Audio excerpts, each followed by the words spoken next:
La polifonía parte 2. La polifonía del Renacimiento. Esta es una de las partes medulares de este estudio,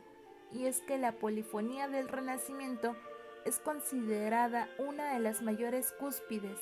no solo en la historia de la música coral, sino de toda la historia de la música. En esta etapa se consolidaron los conceptos de contrapunto, que delimitarían el arte de la composición a través del contrapunto severo y que conseguirían gradualmente la consolidación de nuestro moderno sistema armónico. Es vital, pues, comprender tanto como nos sea posible el fenómeno de la composición vocal en el siglo XVI, ya que de esta forma poseeremos las más valiosas herramientas para componer música de la más alta calidad y podremos adentrarnos con plena seguridad en cualquier estilo musical destinado al repertorio vocal. Pero comencemos con algunas anotaciones al respecto de cómo se logró dar este paso. La Escuela de Borgoña. A finales de la Edad Media, en el siglo XV, muchos de los centros de poder que antes se asentaban en las grandes ciudades como París y Aviñón tuvieron que emigrar debido a conflictos internos como la Guerra de los 100 Años, y establecerse en Borgoña, ciudad francesa que se convertiría en un poderoso centro político y económico, y en donde las manifestaciones culturales florecerían de forma importante. De esta forma, Borgoña se convertiría también en un importante centro de creación musical, al que pronto se le añadieron Bruselas, Brujas, Arras y Lille en los Países Bajos.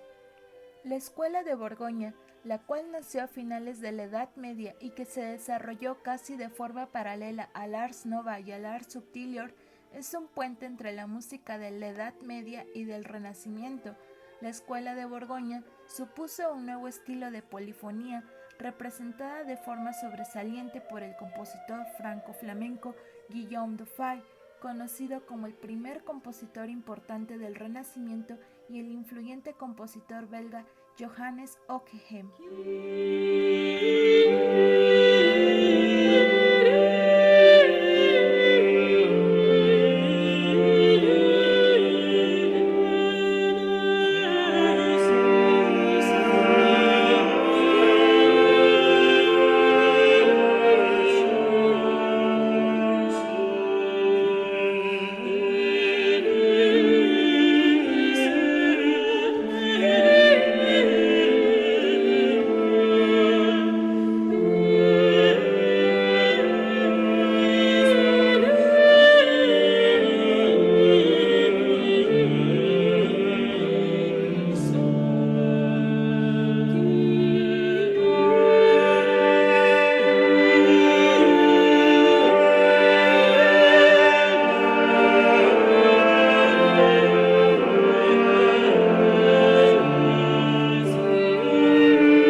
La escuela de Borgoña tuvo tanto renombre que numerosos músicos viajaban allá a estudiar y desarrollarse. Un dato interesante y curioso es que el florecimiento de la música tuvo tal auge en dicha región que los mismos gobernantes y duques no solo eran mecenas, sino que se involucraban activamente en la interpretación musical y en la composición de chansons y motetes. Las formas musicales predominantes fueron las formes fixes, ballade, rondeau y violet, pero los borgoñeses añadieron a estas el bergeret, una forma musical parecida al violet, pero más corta y de solo una estrofa. A estas 4 formas las denominaron simplemente como chanson o canciones. Se dio gran importancia tanto a la música secular como a la sacra. Se compusieron misas y motetes a partir de las estructuras isorrítmicas que fueron evolucionando a la estructura por secciones y de carácter polifónico. En la misa se asignaron las diferentes partes del ordinario a diferentes compositores, quienes debían utilizar un tema o melodía guía que se repitiera en todas las partes y que sirviera como una forma de unificar todo el conjunto. Pero sin duda, una de las más importantes aportaciones de la Escuela de Borgoña fue la invención del fagottón, o falso bajo, atribuida a Guillaume Dufay. El fagottón era una técnica de composición que favoreció el uso de terceras y sextas como consonancias, y consistía en una melodía de composición libre o un ya conocido cantus firmus, con una melodía construida de forma paralela, una cuarta de bajo, pero además otra línea paralela, construida una sexta debajo de la primera, creando intervalos de tercera, cuarta y sexta, enriqueciendo notablemente la armonía, al crear lo que hoy consideraríamos una sucesión de acordes en primera inversión.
Esta técnica solo era utilizada en una parte de la composición, debido a que su uso exagerado podía resultar monótono,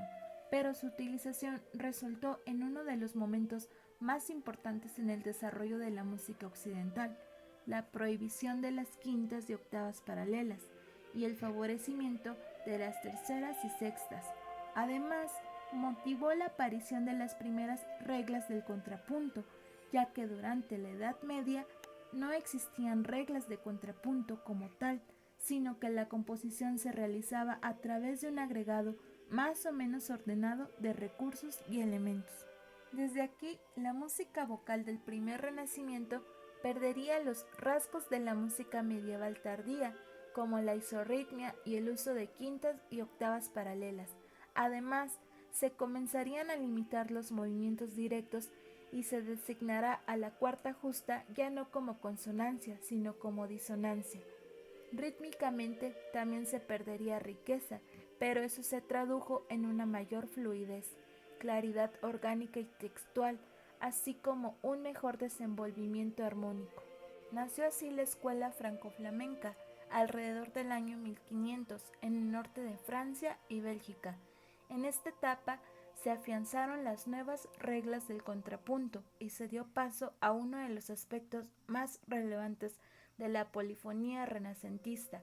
las frases melódicas largas y sofisticadas.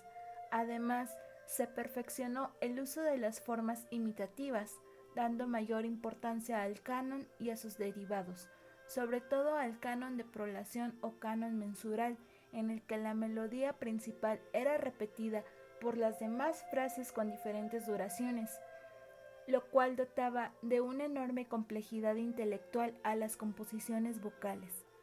La escuela franco-flamenca tuvo su mayor expresión con Josquin des Prez, compositor nacido en Tournai, Bélgica, considerado el mejor compositor del Renacimiento, junto a Palestrina y Dufay, y el primer compositor del Alto Renacimiento. Los expertos han definido el estilo de des Prez como claro, limpio y elegante, con cadencias que resaltaban la claridad del discurso, líneas melódicas equilibradas y simplificadas, frases bien articuladas, así como pasajes homofónicos que resaltan el texto. Su profunda concepción del simbolismo y el carácter dramático de los textos sagrados lo llevó a componer música de notable intensidad emocional. La música de Josquin des Prez fue una gran influencia en todo el continente, llegando a establecerse un solo estilo de carácter internacional en Alemania, Francia, Italia, España e Inglaterra, dominando el mundo musical de su época y permaneciendo su fama incluso después de su muerte.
La influencia de Josquin des Prez al sintetizar todas las tendencias musicales de su época y lograr una música comunicativa y emocionalmente poderosa solo sería eclipsada años más tarde por la llegada de una de las figuras más trascendentales en la historia de la música, Giovanni Pierluigi da Palestrina.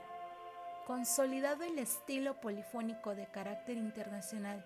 difundido por la influencia de la música de Josquin des Prez,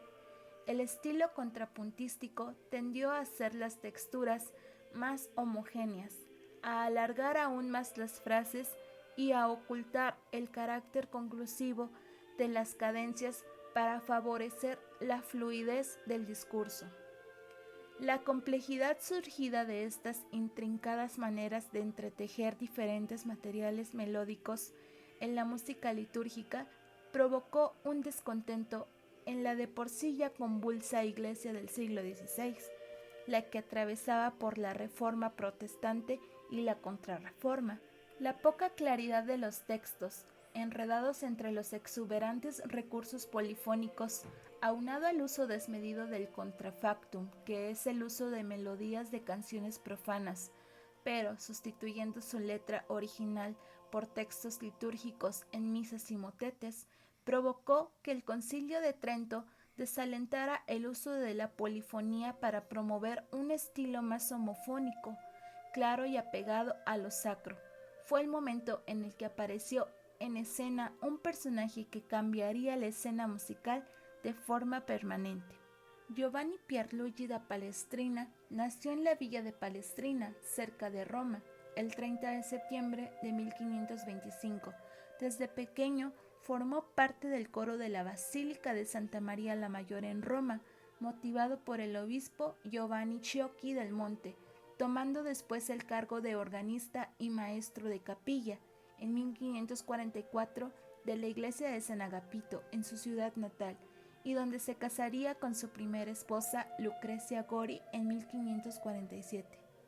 En 1550, el obispo Giovanni Ciocchi del Monte fue elegido papa, tomando el nombre de Julio III, llevando consigo a Palestrina y nombrándolo en 1551 maestro de coro de la Basílica de San Pedro, en el Vaticano, en la cual estaba a cargo de la Capella Julia, la agrupación vocal encargada de acompañar las ceremonias presididas por el Sumo Pontífice. Fue ahí donde publicó su primer libro de misas. Sin embargo, su situación de casado no agradó al posterior Papa Paulo IV, quien lo destituyó de su cargo. En 1555 tomaría el puesto de maestro de capilla de la Archibasílica de San Juan de Letrán, que es la sede episcopal del obispo de Roma. En ese tiempo compuso sus Lamentaciones. En 1561 se convirtió en el maestro de capilla de la Basílica de Santa María la Mayor, al tiempo en que compondría y publicaría su primer libro de motetes. Aunque por un tiempo pasó a formar parte de la capilla del cardenal y estadista Hipólito II, se creó un puesto especial para Palestrina, compositor de la capilla papal, a cargo nuevamente de la Capella Julia en la Basílica de San Pedro, donde pasaría el resto de sus días.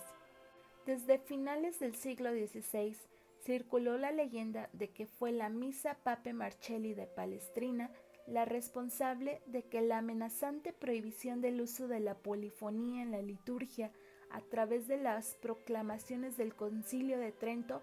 no se llevara a cabo. Sin embargo, a través de diversos estudios se ha logrado confirmar que dicha leyenda tiene determinados elementos reales y ciertamente asombrosos. Como se mencionó en el primer párrafo de este apartado, el uso desmedido de las exuberancias polifónicas que impedían la comprensión de los textos sagrados, así como la utilización de melodías profanas con temas de bebedores y cortejo a modo de cantus firmus dentro de la música litúrgica de la primera mitad del siglo XVI, provocó que el Concilio de Trento contemplara una profunda revisión al respecto de los métodos de composición de la música dedicada a la liturgia. Puede citarse la misa Entrevue Fil de Lassus, la cual estaba basada en la melodía de una canción profana con un texto abiertamente lascivo. De hecho, algunos de los obispos del concilio abogaron por la abolición del uso de la polifonía dentro de las ceremonias, aunque dicha postura fue combatida por la mayoría. Sin embargo, muchas de las misas y motetes tempranos de Palestrina fueron descanonizadas por el Concilio de Trento a causa de su abundante uso del contrafactum y de textos profanos en obras litúrgicas. Entre vos filles de Kansas,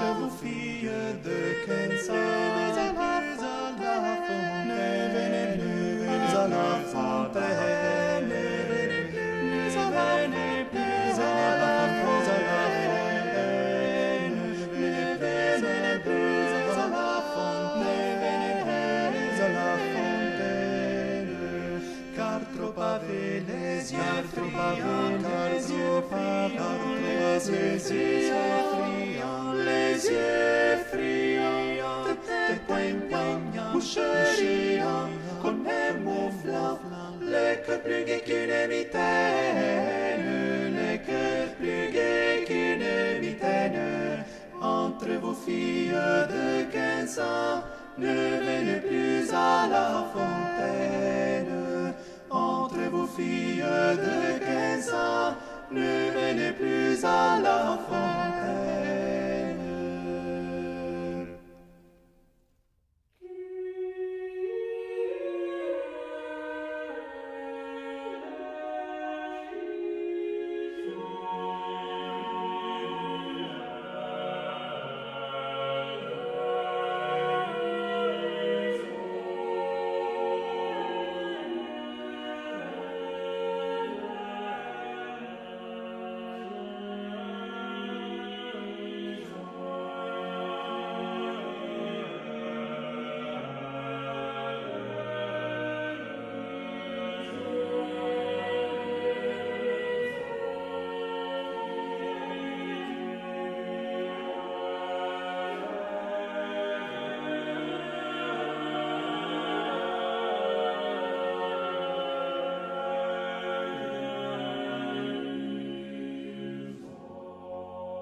Pero fue cierta eventualidad ocurrida en 1555 lo que conduciría al desarrollo de la tan citada leyenda. Después de las intervenciones musicales de las ceremonias del Viernes Santo del 12 de abril, el Papa Marcelo II se acercó a Palestrina y a su conjunto vocal, reprendiéndolos severamente a causa de las graves desviaciones que había sufrido la música litúrgica hasta ese momento. Un par de semanas después, el Papa moriría de un infarto la noche del 30 de abril, impidiendo que Palestrina le ofreciera las debidas disculpas. Fue así como Palestrina escribió una misa a la memoria de dicho Papa, y como una manera de hacer las profundas correcciones señaladas por él. No obstante, sería hasta 12 años después, en 1567, cuando el Papa Pío IV nombró una comisión de 8 cardenales para la revisión de la música que se interpretaba en la capilla pontificia. Así que pidió a Palestrina que mostrara su trabajo para revisión en una ejecución programada para el 28 de abril en casa del cardenal Vitellonso Vitelli, en donde presentó tanto al Papa Pío IV como a los 8 cardenales 3 de sus misas, una que no tiene nombre distintivo, su misa Illumina Oculos Meos y su misa Pape Marcelli. La interpretación de estas 3 obras no solo logró convencer a los cardenales y al Papa de las nobles posibilidades de la polifonía y de la inteligibilidad de los textos, algo que les preocupaba sobremanera, sino que también abrió las puertas a Palestrina para dignos honorarios e importantes encargos. La maestría de Palestrina en su uso del contrapunto, su manejo ordenado de las disonancias, así como la factura de líneas melódicas bellas y proporcionadas, disuadieron cualquier intento de eliminar la polifonía de la práctica litúrgica. El mismo Palestrina escribió: el problema no es la polifonía o el contrapunto, el problema es que no los han sabido usar correctamente. Es interesante señalar que en su ciudad natal, llamada Palestrina, aún existe un coro en la iglesia de San Agapito, conformado por habitantes de dicha ciudad, y en donde se interpretan sus obras con entusiasmo y fervor. Giovanni Pierluigi da Palestrina, con 104 misas, 500 motetes, 94 madrigales profanos y un centenar de obras más de altísimo nivel de factura, es considerado el compositor polifónico más importante del Renacimiento tardío, sobre todo al adecuarse a las nuevas y estrictas exigencias de la Contrarreforma. En su obra realiza una sabia síntesis de los estilos gestados en el pasado y de sus propios contemporáneos. Actualmente aún se admira la sobrecogedora belleza de su arquitectura sonora y se le considera la cúspide de toda la historia que recorrió la polifonía, desde sus inicios hasta la perfección técnica lograda en cada una de sus obras. La obra de Palestrina, a quien se llama también el príncipe de la música, sirvió como fundamento para la creación del contrapunto severo, ciencia que se estudia rigurosamente hasta el día de hoy en los conservatorios de música. El propio Joseph Fuchs, compositor y teórico austriaco que vivió entre los siglos XVII y XVIII, escribió lo siguiente en su tratado de contrapunto Gradus ad Parnassum: Palestrina, la célebre luz de la música, a quien le debo todo lo que sé sobre este arte y cuya memoria nunca debe dejar de acariciar con un sentimiento de profunda reverencia.